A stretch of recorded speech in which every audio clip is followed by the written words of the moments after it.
Okay, देखो ये एक पाइप है और इस पाइप में पानी फ्लो कर रहा है ना, और आपको दिख रहा होगा कि पानी आपका इस तरफ से उधर की तरफ फ्लो करता है ना। तो सपोज करो पानी आपका उधर की तरफ फ्लो कर रहा है, तो पानी कब फ्लो करता है? जब प्रेशर डिफरेंस होता है।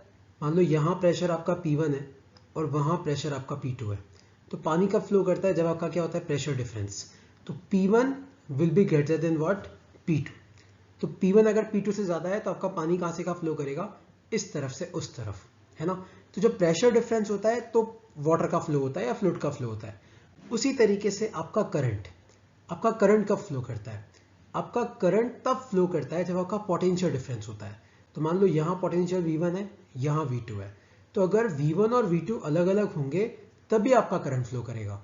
तो करंट कब फ्लो करता है? Current flows when there is potential difference across a wire. अब ये पोटेंशियल डिफरेंस कौन क्रिएट करता है? तो जैसे ना पानी फ्लो कराने के लिए हम लोग पंप यूज करते हैं, उसी तरीके से करंट फ्लो कराने के लिए हम बैटरी यूज करते हैं। तो पोटेंशियल डिफरेंस कहाँ से आता है? बैटरी से आता है ना। तो जितनी ज्यादा वोल्टेज की आपकी बैटरी होगी, मतलब जितना पोटेंशियल डिफरेंस होगा, उतना आपका क्या फ्लो करेगा? करंट फ्लो करेगा, है ना।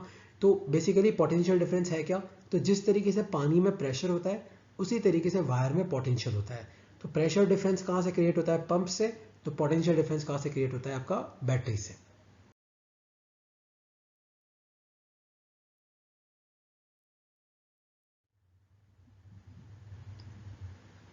ओके, तो ओम्स लॉ क्या बोलते हैं?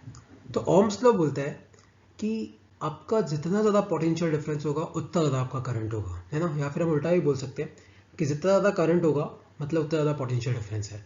तो potential difference is directly proportional to current. तो इस प्रपोर्शन को रिप्लेस करते हैं हम आर से। आर होता है रेजिस्टेंस। तो आपका क्या आ जाएगा? आपका आ जाएगा V equal to I into R. याद रखना, प्रपोर्शन को रिप्लेस करके जो भी कांस्टेंट होता आता है, जैसे मान लो यहाँ पे प्रपोर्शन को हटा के क्या लगाया? आर। तो आर इन दोनों पे डिपेंड नहीं करेगा। तो R does not depend on V and I। फॉर्मूले से लग रहा है करेगा, बट रियलिटी में नहीं करेगा। तो कोई तुम्हें पूछे कि V बढ़ाने पे R पे क्या असर पड़ेगा? कुछ नहीं पड़ेगा। कोई तुम्हें पूछे कि I बढ़ाने पे R पे क्या असर पड़ेगा? कुछ नहीं पड़ेगा। आप V बढ़ाओगे तो I बढ़ेगा, आप V घटाओगे तो आपका I घटेगा। तो V बढ़ाओगे तो आपका I बढ़ेगा और V घटाओगे तो आपका I घटेगा। तो V is basically directly proportional to I। तो current through a conductor between 2 points is directly proportional to the voltage across 2 points, keeping external factors such as pressure and humidity constant। और Ohm's law का formula क्या है? V equal to I into R. एक बात याद रखना, यहाँ पे जो पोटेंशियल है V, तो V की जो SI यूनिट है, V की SI यूनिट आ जाएगी आपकी वोल्ट। तो जो अपना पोटेंशियल होता है V, उसकी जो SI यूनिट है वो तो हो जाती है अपनी वोल्ट। तो V की SI यूनिट आप याद रखना, वो है अपनी वोल्ट, VOLT। उसको डिनोट करते हैं हम V से।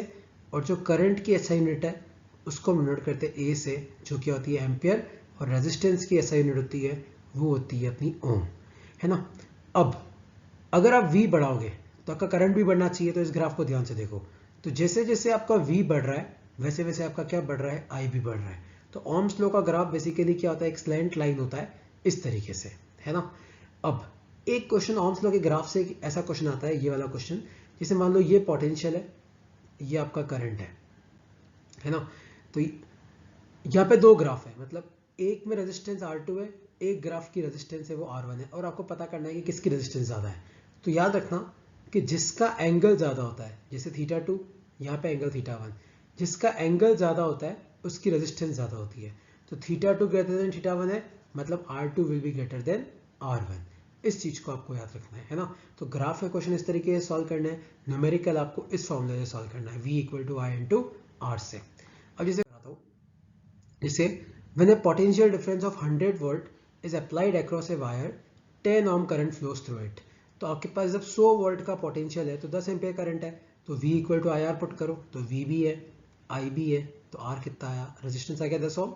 तो अब आपने क्या किया? तो what will be the value of current when 50 volt is applied across wire. तो सेकंड पार्ट में अपने पास वोल्टेज कितना है? 50। रेजिस्टेंस हमने निकाल लिया, कितना आया था? 10 आया था। तो वापस V2 equal to I two into R put करो, तो V2 तो 50 है, I2 निकालना है, R 10 है, तो ये कितना आ गया? 5 एम्पियर। देखो यहाँ पे एक कंसेप्ट यूज किया मैंने वोल्टेज को 100 से 50 किया, है ना। पहले वोल्टेज कितना था, पहले वोल्टेज था 100, मैंने इसको कितना कर दिया, मैंने इसको 50 कर दिया, लेकिन फिर भी रेजिस्टेंस पे कोई असर नहीं पड़ा, है ना। तो रेजिस्टेंस ना V पे डिपेंड करता है ना I पे डिपेंड करता है। ओके, जैसे ये एक क्वेश्चन ग्राफ के और ऐसे भी आते हैं, इस तरीके के क्वेश्चन भी आते हैं, जैसे मान लो कि ये ग्राफ है जिसमें V ये है, I ये है, और 12 वोल्ट पे आपका जो करंट है वो कितना है, 6 एम्पियर, और आपको रेजिस्टेंस पूछिए, तो आप सिंपल V = IR लगाओ, तो 12 पे 6, तो रेजिस्टेंस कितना आ गया, 2 ओम।